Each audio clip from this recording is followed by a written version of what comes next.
ഏവർക്കും പുതിയ ഒരു അധ്യായത്തിലേക്ക് സ്വാഗതം. എല്ലാ അച്ഛനമ്മമാരുടെയും ഏറ്റവും വലിയ സ്വപ്നമാണ് അവരുടെ മക്കൾ നല്ല നിലയിലെത്തുക എന്നത്. മക്കളുടെ സൗഭാഗ്യത്തിനു വേണ്ടി എന്തൊക്കെ വഴിപാടുകൾ നേർച്ചകളും ചെയ്യാൻ കഴിയുമോ അതൊക്കെയും അവർ കൃത്യമായി നിർവഹിക്കാറുണ്ട്. എന്നാൽ മക്കളുടെ സൗഭാഗ്യത്തിനു വേണ്ടി സ്കന്ദഷഷ്ഠി വ്രതം അനുഷ്ഠിക്കുന്നത് വളരെ ഉത്തമമാണ്. ഷഷ്ഠി വ്രതം ഏതു തരത്തിലാണ് നോക്കേണ്ടതെന്ന് വിശദമായി പറയാം. ഷഷ്ഠികളിൽ ഏറ്റവും വലുതാണ് സ്കന്ദഷഷ്ഠി. സകല സൗഭാഗ്യങ്ങളും മക്കളുടെ നല്ല ഭാവിക്കും വേണ്ടി മുരുക ഭഗവാനെ പ്രീതിപ്പെടുത്താൻ സാധിക്കുന്ന ദിനമാണിത്. ഈ ഷഷ്ഠിക്ക് എങ്ങനെയാണ് കൃത്യമായി വ്രതം നോക്കേണ്ടതെന്നറിയാം. ആഗ്രഹ സാഫല്യത്തിന്റെയും ഐശ്വര്യത്തിന്റെയും ദിവസമാണ്. ഈ ഒരു ദിവസം വ്രതമെടുത്താൽ ഒരു വർഷം മുഴുവൻ വ്രതമെടുക്കുന്നതിന്റെ ഗുണം ലഭിക്കുന്ന ഒന്നാണെന്ന് പറയാം. സന്താന സൗഭാഗ്യത്തിനും രോഗശാന്തിക്കും കുടുംബ സൗഭാഗ്യത്തിനുമെല്ലാം ഇത് നല്ലതാണ്. മക്കളുടെ വിദ്യാഭ്യാസം, ആരോഗ്യം, നല്ല സ്വഭാവം, നല്ല ഭാവി എന്നിവ മാതാപിതാക്കളുടെ സ്വപ്നമാണ്.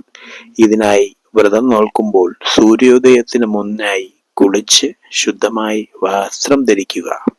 പൂജാമുറിയിൽ സുബ്രഹ്മണ്യ സ്വാമിക്ക് മുന്നിൽ നെയ്യൊഴിച്ച് 6 തിരിയിട്ട് വിളക്ക് കൊളുത്തുന്നതാണ് നല്ലത്. 6 മുഖമുള്ള ഭഗവാനെ പ്രീതിപ്പെടുത്തുന്നതിനാണ് ഇത്. ഈ ദിവസം പൂർണ്ണ ഉപവാസം അനുഷ്ഠിക്കുന്നതാണ് കൂടുതൽ നല്ലത്. അല്ലെങ്കിൽ പഴങ്ങളോ പാലോ മാത്രം കഴിച്ച് വ്രതമെടുക്കാം.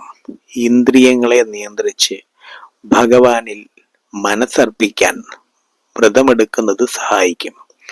കുട്ടികളുടെ പേര് മനസ്സിൽ വിചാരിച്ച് ഓം ശരവണായ നമ എന്ന മന്ത്രം 108 തവണ ചൊല്ലണം.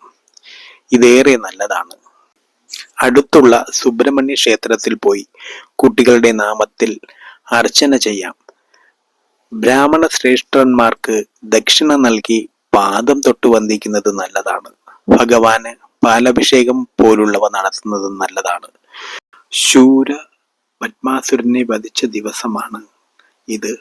അതിനെ ശൂരസംഹാര സ്മരണ എന്ന ദിനമായി കരുതുന്നു. ഭഗവാന്റെ വേൽ കൊണ്ട് തടസ്സം നീങ്ങുന്നതായി സങ്കല്പിച്ച് പ്രാർത്ഥിക്കുക. മനസ്സിൽ വിചാരിക്കുന്ന കാര്യം നടക്കും. നാം ഭഗവാനോട് ചോദിക്കുന്ന കാര്യങ്ങൾ ലഭിക്കുന്ന ദിവസമാണ് സ്കന്ദഷഷ്ഠി ദിനം എന്നാണ് വിശ്വാസം.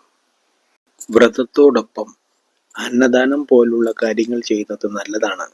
വീട്ടിലുണ്ടാക്കിയ ഭക്ഷണം ദാനം ചെയ്യാം. മാംസാദികൾ, ഉള്ളി, വെളുത്തുള്ളി എന്നിവ ഒഴിവാക്കുക. ബ്രഹ്മചര്യം പാലിക്കുക.